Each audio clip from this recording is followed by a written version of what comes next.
soal urusan pakai face shield, pakai masker, boleh face shield doang, boleh masker doang, itu juga kan iya, balik boleh. harusnya saya tuh udah bilang dari Agustus, tapi nggak viral. Yang viralin tuh Mas Tompi, senior kan. Saya tuh pada itu udah bilang bahwa face shield itu untuk pelindung masa. Lah terus kalau TV gimana? Ya pakai masker aja. Lah terus kalau nyanyi boleh dicopot. Loh kenapa? Kita contoh TV Korea tuh. TV Korea itu kalau presenter, news anchor, sama apa namanya itu yang live kayak komedi reality show, itu semua pakai masker sendiri. Tapi kalau dia nyanyi nih copot, karena kalau nyanyi nggak mungkin dong pakai masker. Tarik nafasnya kan. Iya, dan sudah ada edaran CHSI di Kemenparekraf pas zamannya Wahyu Utama itu bisa di-download. Deputinya bilang ke saya bisa di-download. Ada anjuran selama kamu perform boleh dicopot, tapi untuk nyanyi dan band-band itu boleh. Tapi untuk MC, presenter, news anchor itu tetap pakai masker. Face shield-nya buat apa? Emang nggak penting. Face shield itu tidak terbukti bisa mencegah penyegaran droplet. Terus orang pada pakai face shield? Nggak tahu. Nah itu kebijakannya KPI. Nah ternyata KPI kemarin belum berdiskus dengan Satgas. Setelah kritikannya pas Tompi viral, saya double kan. Orang dibilang saya cuman baru sekarang loh. Saya dari Agustus bilang itu. Jauh sebelum Mas Tompi bilang, saya Agustus udah bilang sama Nakes bahwa di Cina face shield itu buat ini masak dan hanya Indonesia. Iya, dan hanya Indonesia yang pakai face shield doang di TV. Ternyata kebijakan itu berawal dari KPI. Akhirnya KPI kemarin diskusi dengan Pak Dodi Monardo, diskusi dengan Satgas Relawan, diubah kebijakan masih kok pakai masker. Nggak, mereka masih kok di TV masih pakai. Kalau kemarin saya lihat yang reality show kayak Sule, Meli Guslo udah pakai masker. Udah pakai masker, karena kan kebijakan itu udah terlanjur nyebar, belum ada kebijakan baru. Tetapi saya apresiasi banyak TV udah pakai masker akhirnya. Tak kesadaran loh, cuma dianjurkan Sule dan kawan-kawan akhirnya pakai masker reality show. Cuman kalau nyanyi dicopot. Nah itu yang harus kita garis bawahi. Nah itu kalau misalnya nih orang nyanyi kan sendiri kan dia. Apa bedanya sama MC sendiri? Kalau MC pun sendiri dicopot juga nggak apa-apa. Kayak beberapa news anchor ya. Kalau pakai awal, intinya pakai di awal dulu, terus habis itu izin dicopot. Itu di Korea, saya kasih tayangannya. Korea bisa loh, padahal K-pop dan drama Korea itu terbaik loh. Maksudnya di dunia ini sekarang lagi naik banget ya. Cuman untuk live reality show harus wajib, nggak bisa copot, karena kan dia berinteraksi. Soalnya takutnya kenapa? Takutnya ada image di masyarakat. Loh aku kena razia tapi artis gak kena. Nanti orang akan image-nya aneh-aneh. Maka saya bilang emang harus diutamakan. Kalau nyanyi atau presenter yang emang bisa jaga jarak, nggak apa-apa copot. Yang penting pakai masker dulu di awal 5 detik copot. Orang tuh berpikiran gini, ini mewakili teman-teman yang pakai face shield ya. Mereka bilang kalau face shield kan gini nih. Jadi paling nggak droplet dia nggak ke orang lain gitu. Jadi paling ke bawahnya doang gitu. Nggak menulari orang. Nggak ada bukti bahwa plastik itu adalah komponen solid yang bisa menembus dari 0,1 mikron. Ini kan 3 ply sama 4 ply gitu kan. Terus habis itu kedua, habis face shield itu yang nyuci siapa?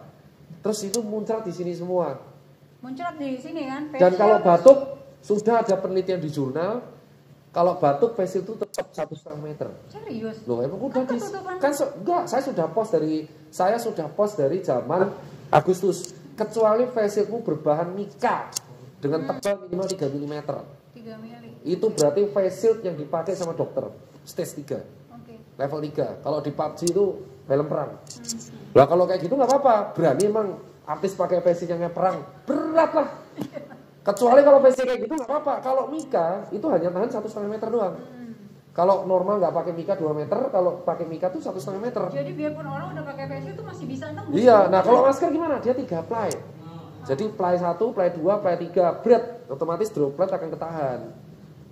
Makanya disarankan pakai masker yang kalau teman-teman itu pakai masker yang artis ya, pakai masker yang sekali buang aja. Itu. Tapi kalau mau nyanyi tinggal kayak gini terus bilang, "Maaf kawan-kawan, ini saya pakai masker, saya izin copot dulu untuk menyampaikan berita dengan jelas." Pakai selesai. Setelah selesai, pakai lagi. Itu di Korea. Kalau dibilang, "Lah ini," ya saya bilang, semua acara TV di dunia ini pakai masker di awal. Hanya kita doang yang pakai face shield. Siapa yang membuat? KPI. Maka saya kritik ketua KPI-nya. Saya kan tipikal kayak gitu, garis lurus. Kalau mau siapapun ya kritis, karena ada bukti ilmiahnya. Dan alhamdulillah statement saya kemarin kan viral tuh, banyak artis kontra. Tapi saya buktikan. Sampai kamu berantem sama Iya sampai dikata-katain dari Yunus, saya langsung DM SK saya itu dari Pak Doni Monardo, kritikannya Pak Doni Monardo di ACC sama KSP, di ACC Menteri, ini capture semuanya di doang. Besok-besok lihat aja KPI revisi semua. Ujung-ujungnya revisi kenapa? Saya nggak perlu berdebat terlalu berlebihan. SK saya jelas, SK-nya itu ada teguran dari Pak Doni. Loh kenapa? Karena Pak Doni mengkritisi, Boy kena, Maya Ahmad kena, Gilang Dirga kena, Irfan Hakim kena. Karena? Loh, itu kan di salah satu acara stasiun TV. Aha. Yang satunya dua stasiun TV kena loh masing-masing. Okay. Itu belum banyak artis yang sebenarnya kena tapi nggak mau speak up. Loh emang banyak tapi nggak speak up karena hukumannya kan kalau speak up tuh dia tutup sehari. Nah kalau tutup sehari kan nggak makan semua. Maka kan itu kan makanya mereka diem. Nah begitu Boy kena, Maya kena, Gilang kena, Irfan kena, Pevita kena, itu menjadi sebuah yang saya bilang, wah ini kalau kayak gini terus klaster. Kalau artis ya, mungkin bisa lah. Gimana kalau kru TV-nya yang kena? Gimana kru TV kena? Gajinya cuma berapa? 12 hari dia karantina. Belum suruh swab terus, sekali swab PCR 1,5. Belum perawatan COVID itu mahal loh. Okay. Kalau tidak ditanggung pemerintah, perawatan COVID itu 300 juta loh Pak. Dari awal sampai akhir. Saya sudah baca stroke di 7 rumah sakit swasta ya. Untung 0. Terakhir itu ada yang ditanggung pemerintah kalau tak tanggung asuransi. Kalau bayar sendiri 320 Pak. Mahal Pak. Perawatan COVID itu terbukti masih impor semua loh. Makanannya aja obatnya yang mengurangi gejala si Avigan tuh mahal banget. Mahal itu injeksinya mahal, antibiotiknya mahal. Makanya saya bilang jangan, untungnya ini gratis loh. Perawatan COVID itu hampir semua gratis. Tapi kalau orang nggak punya asuransi, makanya kita bilang gimana kalau misalkan yang artis ini dia kuat, tapi kalau kru eventnya kena gimana? Kru event kan gizinya nggak sebagus artis, jelas dong. Kru TV itu nggak mungkin sebagus artis. Yang satu makan nasi steak, ini kaki 5. Belum. Kalau misalkan dia kena gimana? Pertanyaannya kalau kru TV-nya yang kena, sanggup nggak studio TV-nya ngurus? Nah makanya daripada itu kena, kita mencegah dengan cara seperti ini. Karena kalau sampai Boy kena, saya berlogika berarti saat itu kan AC sentral, segitu tuh kan harusnya klaster. Itu AC emang bisa lewat AC juga kan katanya droplet, tapi droplet AC... ini kalau kena AC freon kan bisa bertahan 8 jam Mbak. Makanya di pesawat ada HEPA filter. Makanya di pesawat penjamin. Kenapa? Kalau kita berat, droplet kita masuk HEPA filter satu arah. Itu disebutnya penting HEPA filter. Karena kalau kita droplet ini kena freon, muap Mbak. Muap. Makanya paling bahaya itu kalau di penyebaran di AC sentral. Saya nyebutnya sick building. Pernah kan ada kejadian misalkan sebelum ada COVID, ada satu tower nih misal 40 lantai. Yang sakit tower 9, satu lantai itu lantai 9, satu orang. Nah, satu lantai itu bisa sakit loh, Mbak.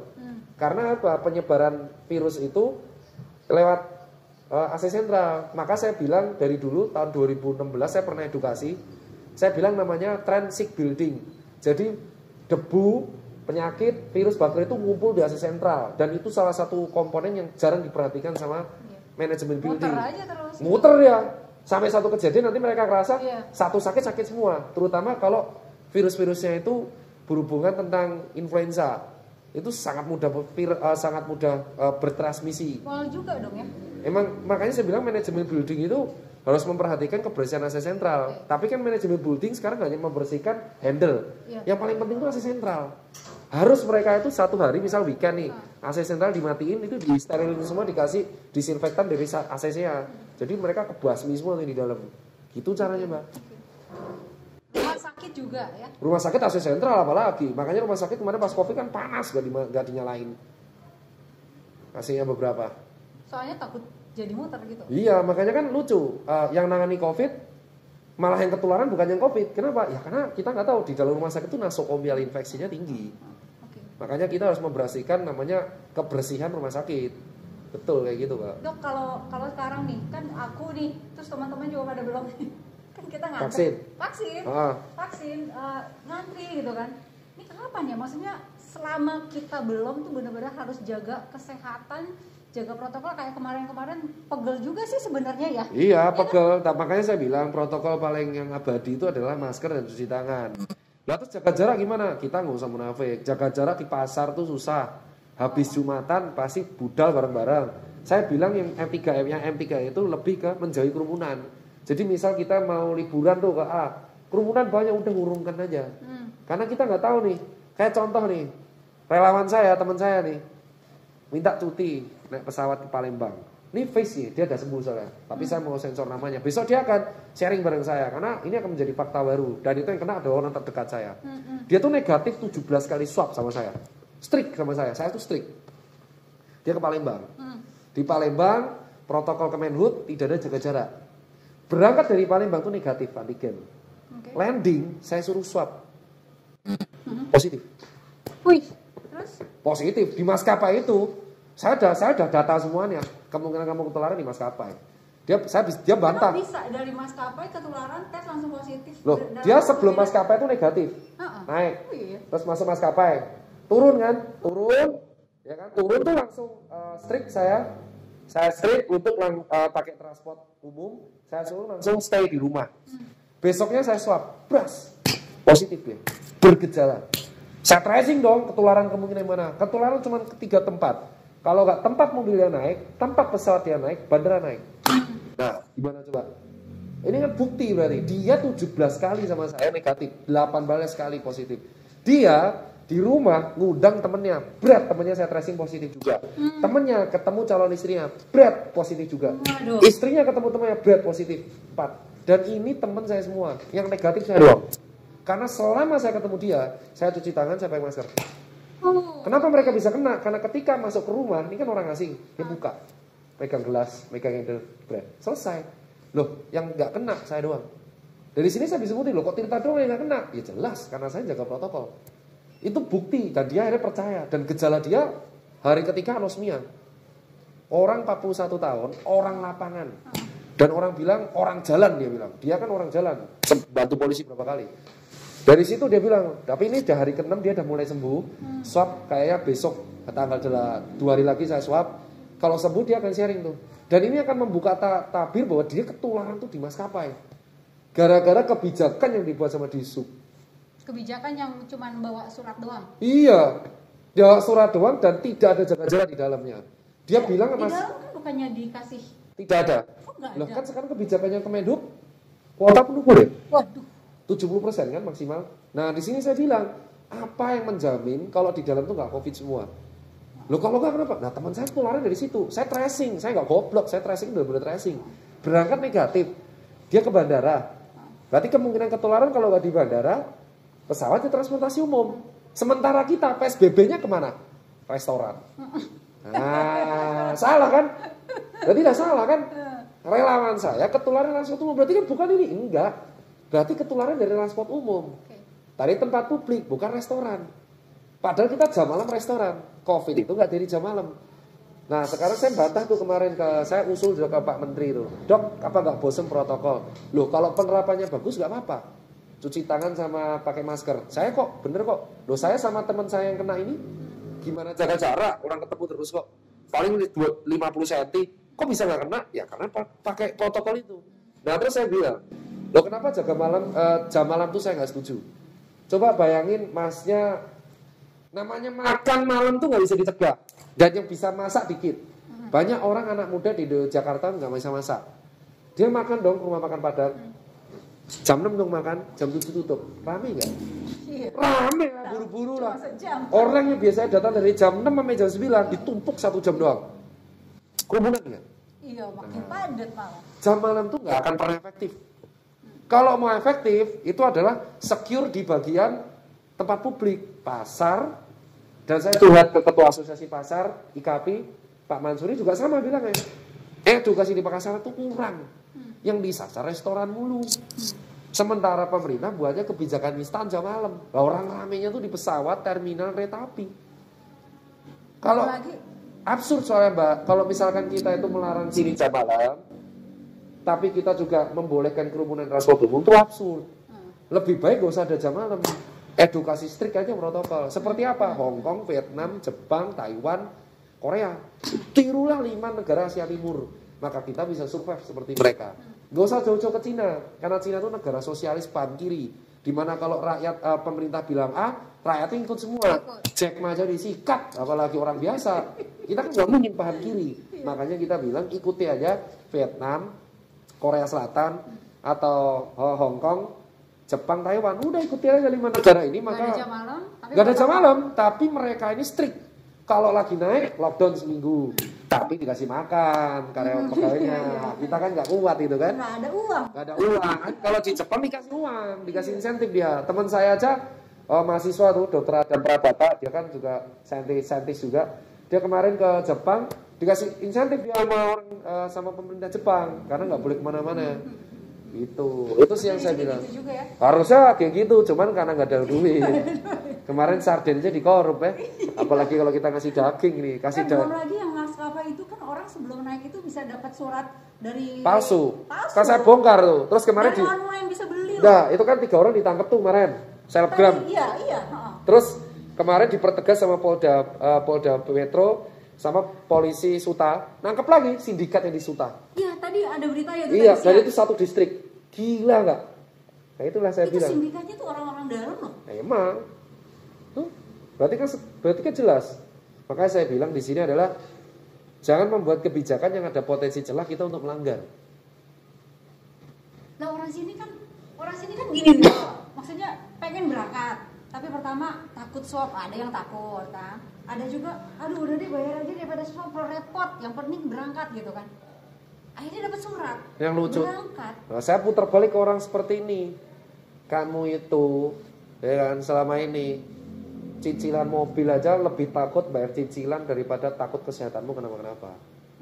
Nah itu yang saya masalahin. Demi cicilan mobil aja dia mah bayar tepat waktu. Mau direlain ngutang yang penting bagus. Demi swab yang tahu dia negatif positif takut. Gitu. Kan kalau pesawat tuh, saya anggap kalau pesawat namanya orang mampu ya. Kecuali kamu kayak teman-teman kayak kalau saya bilang ke orang ini kamu, kalau kecuali kamu kayak orang-orang lapangan nih, driver gojek, pemulung, pedagang pasar, ya kan? Itu kan yang tiap hari cari makan harian. Oh nggak apa-apa ya. Dia kan mau cari makan harian di jalan, dia nggak kemana-mana selain cuma di kota itu. Jadi it means kotanya di situ terus. Nah kamu, kalau udah orang naik pesawat tuh otomatis mampu dong beli tiketnya. Iya. Ya berarti kan kalau kayak gitu harusnya kamu lebih secure pada dirimu sendiri. Kalau dirimu udah swab positif jangan dipaksa. Jangan karena egois urusanmu doang. Ntar kalau kamu sakit marah-marah ke maskapai, salahmu sendiri. Padahal kalau kena 300 juta keluar ya. 350, 320, 350 juta dan itu kalau nggak ditanggung. Untungnya kan tanggung pemerintah. Tapi kalau nggak punya asuransi ya boncos bos, mampus tuh nabung mau 10 tahun tuh nggak habis tuh. Itu makanya saya bilang ke teman-teman tuh secure lah pada diri sendiri. Kalau dibilang bohong, telepon aja ICU Jakarta, BOR lagi naik-naiknya ini. Pernah sampai penambahan sehari 14.000 ya? Kemarin 2 hari lalu. Iya kan? Itu efek liburan kan? Efek liburan. Itu di taman-taman hiburan sama di pesawat juga berarti. Orang kemarin Cikarang aja salah satu waterboom di Cikarang aja malah promo 10.000 kok. Maka saya bilang yang salah itu bukan rakyat. Yang salah itu adalah pengusaha-pengusaha tempat publik yang tidak bisa menahan diri untuk mencari cuan. Ya nggak ada duit sih. Ada duit mereka. Pasti orang kan ya? crazy rich itu yang punya. Yang punya pesawat juga pasti crazy rich dong. Kalau punya kamu ya punya pesawat kok gitu. Justru rakyat-rakyat itu patuh. Kalau disebut rakyat gak patuh, saya bisa bantah. Dari Maret, April, Mei, Juni Jakarta sepi. Itu yang buat siapa kalau nggak orang DKI? Tapi yang jadi masalah adalah pengusaha kita itu nggak tahan untuk cari cuan. Makanya buat promo lah, ada gula ada semut. Siapa orang nggak mau datang kalau ada promo? Saya pun datang pasti lah, orang promo 10.000 bisa nikmati. Orang yang biasanya ke waterboom 100.000 jadi 10.000 mau lah.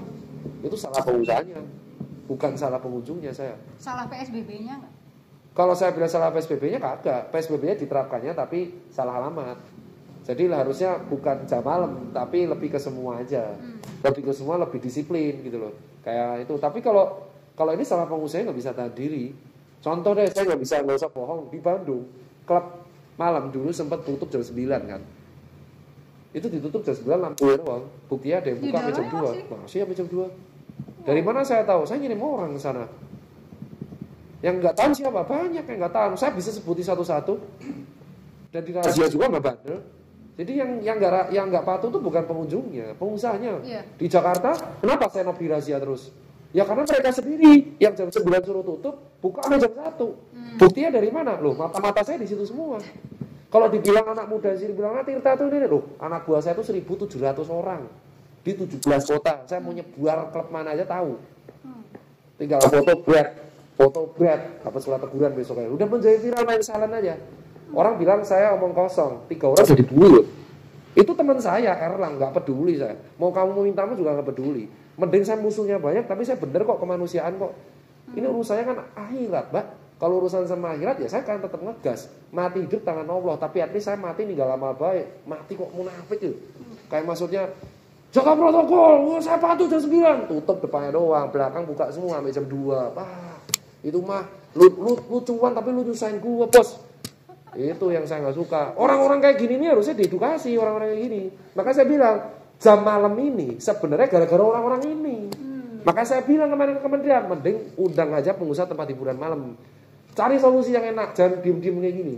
Itu nggak mungkin nggak tahu kok, aparat pasti tahu dong, makanya dikorbanin jam malam. Tapi korbanin jam malam ini menyebabkan pengusaha angkringan mati. Kalau pengusaha ini mati, saya yang mati. Saya jaga malam nih, lagi ngurusin puskesmas kemarin di Jogja. Nyari nasi goreng aja nggak ada. Masa saya suruh 30 hari jaga malam makan mie instan terus? Kanker usus saya. Ya kan makanya saya bilang kan kalau kayak gini caranya, kasihan orang-orang yang kerjanya malam. Satpam, hansip, dokter, polisi kan sih malam. Makan pakai apa kita? Kalau nggak dari warteg Bari, Warmindo, ya, atau angkringan wedangan, itu kita makan dari situ. Kalau di Bandung ada Sabana, udah pasti kayak gitulah. Gara-gara pengusaha malam ini yang diem-diem. Maka saya bilang buat kawan-kawan pengusaha malam sama pemerintah, biar nggak jam malam, dialog aja. Dialog, duduk, bes. dialog duduk bes. Nah, gitu. Dok, ada pesan-pesan nggak buat teman-teman? Kalau buat kan ngumpul, tadi contoh aja tuh, nih ayam mau ngerokok. Siapa? Di situ bertiga. Pos itu. Iya, aku ngerokok. Oh. Aku ngerokok kan. Bertiga. Berarti kan dia jaga jarak 1 meter. 1,5 di mobil, yang satunya di kanan. Semeter. Semeter loh, semeter saya. Saya meter loh. Saya cacat. Kalau teman-teman dokter mau pada dekat-dekat diusir-usirin jauh. Nggak boleh, kan dia bilang, dia sendiri sadar. Pegawaiku tuh, Susanger tuh bosnya dokter dari 2009. Jadi mereka udah tahu paham lah protokol lah. Dan anak Susanger nggak ada yang kena COVID, alhamdulillah. Ya iya, cuci tangan terus. Ya. Maka saya bilang, sebenarnya orang bilang, dok saya mau ngerokok, bertiga ngobrol. Yang penting asal kamu jaga jarak tuh nggak apa-apa. Nggak mungkin kan ngomong, wah sampai meludah berat 2 meter ya, mungkin ya. Itu kan pasti jaraknya, jadi gini, kenapa kok 1,5 sampai 2 meter? Orang ngomong harus 2 meter, 1,5 sampai 2 meter. Why? Karena droplet itu kalau kita ngomong dalam penelitian jurnal sampai diukur ludah itu 1,5 meter jatuhnya. Mentok ke sepatu, susah kan saya. Itu pertama. Kedua adalah makanya gini, kalau kita orang awam, nih saya ngusul ini buat kayak Raffi Ahmad. Kalau kita orang awam, kita pakai masker nih, gak usah munafik. Ngobrol itu pasti copot. Iya. Habis makan pasti copot. Sambil makan. Kok gak viral? Karena kita orang awam. Kalau kamu Raffi Ahmad, kalau kamu misalkan Glenn Alinsky, Chelsea Olivia, artis, kamu dihujat. Dan yang hujat itu adalah orang munafik juga. Sama kayak saya. Saya itu ke edukasi di Lons yang gagal jaga jarak. Dihujat habis-habisan saya. Setahun kemudian orang yang hujat saya ketemu juga. Kamu datang juga? Iya. Oh. Terus ngapain dulu hujat saya? Ya itu saya bilang. Makanya saya bilang apa yang dilakuin Raffi Ahmad itu manusiawi, bos. Gak perlu terlalu menghakimi. Setelah dia minta selesai. Karena kenyataannya semua masyarakat seperti itu. Yang paling penting adalah setelah lu nongkrong, lu cuci tangan, lu pakai masker setelah saya ngobrol, saya makan. Gitu kalau aku. Mesti nempel di sini ya. Nempel, iya. Yang kita lupa itu adalah misalkan kita coffee shop, habis ngopi masker ngerokok, ditaruh di meja kan biasanya. Nah, jangan langsung pakai lagi. Aku tuh pakai kalau masker tuh nggak pakai meja, selalu kantong sendiri, terus pakai lagi. Dan aku nggak pernah nggak pernah yang namanya tuh masker taruh meja, bahaya. Karena kan bisa aja ada bakteri yang lain. Iya. Aku tuh malah nggak kena COVID loh. 9 bulan terakhir tuh aku malah kenanya tipes 4 kali. Kerja tipes. Terus diare karena makan makanannya nggak bersih. Tapi jangan takabur, ntar kena gimana? Amit-amit, ya kena ya wes. Salah saya sendiri tadi ya. Aku sudah kena vaksin malah kena COVID. Berarti karena gagal jaga protokol. Iya. Jadi apapun yang terjadi di saya tuh nothing tulus. Kena COVID berarti saya bisa edukasi. Nggak kena COVID berarti suksesnya protokol. Itu kata orang-orang. Iya. Yang penting amit-amit jangan sampai meninggal karena COVID aja. Iya. Wah, itu banyak itu. Udah kayak seleksi alam loh.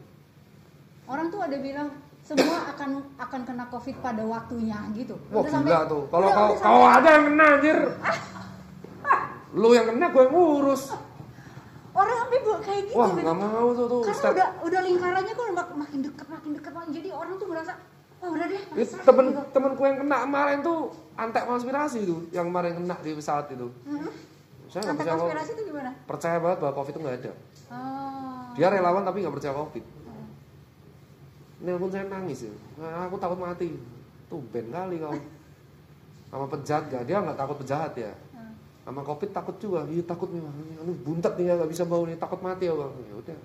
Sana dia tinggi protein, jauh makan udang buat ya. Udang. Sampai sekarang dia menjadi garda edukasi paling gila. Rata-rata orang percaya konspirasi itu karena mereka nggak pernah kena COVID. Ya hidupmu di rumah ya, mana mungkin kena COVID. Kalau driver gokar sama grabcar malah cerdas. Gue yakin gue tuh udah pernah kena bang. Cuman nggak mungkin nggak kena gue bang, karena penumpang gue bawa. Bisa aja gue turunan dari penumpang. Tapi mungkin karena imun gue rendah, gue nggak kena. Tapi kan gue nggak bisa bang. Gue pulang selalu ganti baju bang. Gitu. Karena gue nggak tahu apa yang dibawa virus, apa yang gue bawa tuh loh. Malah lebih cerdas driver grab. Karena sama gokar gue bilang nih. Mereka lebih sadar karena mereka ngerti gue bisa aja kena. Tapi mungkin karena imun gue kuat, gue nggak bergejala bang. Makanya gue respect biar cepet kelar aja bang covid kayak gini. Makanya dia selalu mengutamakan kalau pulang rumah dia selalu ganti pakaian. Mereka tuh ganti loh kalau pulang anak-anak grabcar, gokar gitu. Gitu. Ada sampai tidur di mobil doang. Karena mereka sadar mereka nggak mungkin nggak ketularan dari penumpang. Itu yang saya bisa. Ganti terus tiap hari. Iya, disitulah saya bilang, ya masa sih lu kalau mau kerja keras kalian kalau orang lapangan. Kayak jurnalis itu digilir loh tiap hari. Iya. Tiap hari itu ada chat ke saya, jurnalis yang habis wawancara saya kena COVID tuh, di mana? Di sini. Klaster. Temennya kena, reporternya kena. Tapi santai aja 10 hari itu. 10 hari makan, saya kasih itu. Hari ke-11 sembuh, kerja lagi. Mana lebih secure. Kalau nggak bergejala nggak apa-apa. Itu kan, yang repot tuh kalau bergejala, repot itu sumpah. Apalagi kalau gejalanya tanggung. Berat enggak, ringan enggak, itu fix gak dapat rumah sakit. Kalau berat auto dapat ICU. Kalau enggak berat, enggak ringan isoman. Nah, kalau sedang gimana? Kalau enggak sih enggak. Sedang itu enggak bisa dapat rumah sakit full soalnya. Nah, makanya jangan kalau jaga COVID kayak saya aja. Oke. Satu pesan jaga COVID apa aja? Yang pertama tuh makan enak jelas. Udah enggak usah dipikir aja. Gendut. Loh, pilih gendut atau pilih sakit? Simpel loh, makan enak kan? Ajaranku itu, ajaran saya itu makan enak. Apapun yang bisa membuat feelingmu bagus, makan aja udah, gak usah takut. Yang penting bersih. Kedua, olahraga teratur. Ya kamu makan olahraga lah. Olahraga tapi ngopi ya sama aja. Sepedaan gas ya apa-apa. Teman saya di Jogja kan kayak gitu semua. Yang ketiga itu suplemen lah. Suplemen itu kan emang belum terbukti mencegah COVID. Tetapi kan ibaratnya gua ayam-ayam. Jamu-jamu, gua ayam-ayam bisa lah. Terus ditambah ya protokol masker sama cuci tangan. Lah terus jaga jarak ya, gak usah munafik. Habis Jumatan bubar tuh gak ada yang jaga jarak. Ambil sendal itu. Gak mungkin toh. Ke pasar jaga jarak ya, gak bisa. Warteg jaga jarak ya, gak bisa. Yang penting jauhi kerumunan. Kalau menurutmu is kerumunan ya wis aja. Misal Jumatan bubar, bisa kerumun ya kamu di dalam masjid dulu. Tunggu sampai selo. Jauhi kerumunan tuh solusi paling enak. Misal kita kemarin nih teman-teman saya mau ke Bali. Keruyuk-keruyuk kan rame bed. Pindah dia ke Banyuwangi. Nah, sepi. Nah, makanya tempat wisata itu aku ikut tok. Kalau mau naikkan pariwisata harusnya Covid ini menaikkan industri pariwisata kita yang tidak mainstream. Sumba, jauh banget tuh. Kalau perlu Manado, gitu. Makanya di sini kita bilang, yang penting saya sih naik mobil sekarang kemana-mana. Saya sekarang malah takut banget naik pesawat.